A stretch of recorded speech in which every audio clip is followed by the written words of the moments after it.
Hindustan copper limited के हजारों ठेका श्रमिकों ने की हड़ताल। 12 सूत्री मांगों को लेकर किया आंदोलन। श्रमिकों की हड़ताल से करोड़ों का हुआ नुकसान।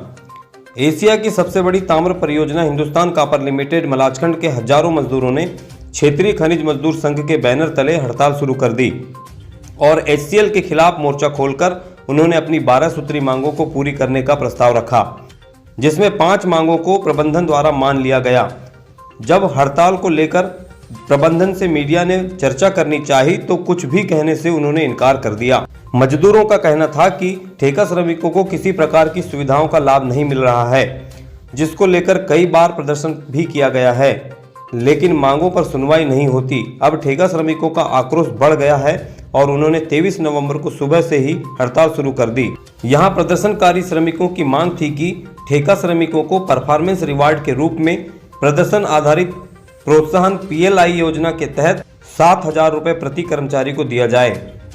इसके अलावा श्रमिकों को परियोजना में साप्ताहिक अवकाश के अतिरिक्त 3-4 दिन का जो ब्रेक दिया जाता है उसे बंद किया जाए तथा ठेका श्रमिकों को अगले वर्ष 2025 से 12 CL एवं 12 मेडिकल छुट्टी के साथ साथ ठेका श्रमिकों को भी मेडिकल की सुविधा दे दी जाए।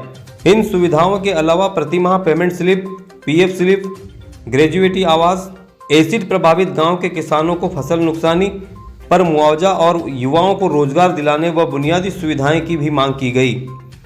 यहां श्रमिकों की हड़ताल का असर भी देखने को मिला, जहां प्रबंधन निदेशक कोलकाता ने श्रमिकों को आश्वासन देकर उनकी 5 मांगों को पूरा किया है। देखें पूरी खबर। हड़ताल का समापन आज कर दिया गया। हमारी 12 मांगे थी। 12 मांगे में से उन्होंने 5 मांग जो है स्वीकार कर ली है और जो मांग रूल में नहीं है, जैसे हमने 12 CL और 12 मेडिकल की बात की है, तो ये ठेका मजदूर के साथ में नहीं आता, ये उन्होंने कहा। और इसके अतिरिक्त जो ब्रेक है, ब्रेक क्यों बढ़ता है, इस बात को उन्होंने बोला। तो वो पीछे रास्ता से जो ये लोग भर्ती करते हैं, इसमें बहुत सारा रिश्वतखोरी चला करके इस कारण से जब मैन पावर बढ़ जाती है तो जो पुराने लोग करते हैं उनकी हाजिरी को कम करके और उनको दिया जाता है। इस वजह से इसमें ब्रेक लगाने की बात किए हैं।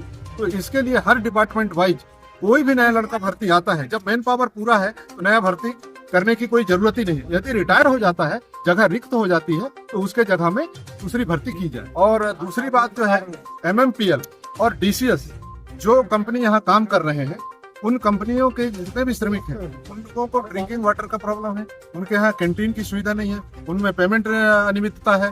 ये तमाम बातों को बैठ करके वाइस मैनेजर मलाजखंड और उनके GM में से मिल करके यहीं पे उसको सॉल्व कर लिया जाए। सर, आपकी 7 मांगे पूरी नहीं हुई हैं या उन पर विचार विमर्श करने की बात कह रहे हैं, हाँ। तो इस पर आप क्या आगे भी कोई आंदोलन करेंगे या उसको फिर किस तरह से सॉल्व करेंगे? जैसे उसमें उन्होंने जो CL और 12 मेडिकल की बात जी, इसको तो टोटली खारिज कर दिया। ऑल इंडिया के अंदर में ठेका श्रमिकों को ये लागू नहीं होता, क्योंकि ये इस बात को आप भी इस बात से सहमत हैं? इस बात से मैं भी सहमत हूँ। जी जी नहीं, समय आने पे जी, यदि इन्होंने हमारे साथ छलावा किया तो पुनः हमारी मांग को लेकर के हम मैदान में फिर आएंगे और संघर्ष जारी रहेगा।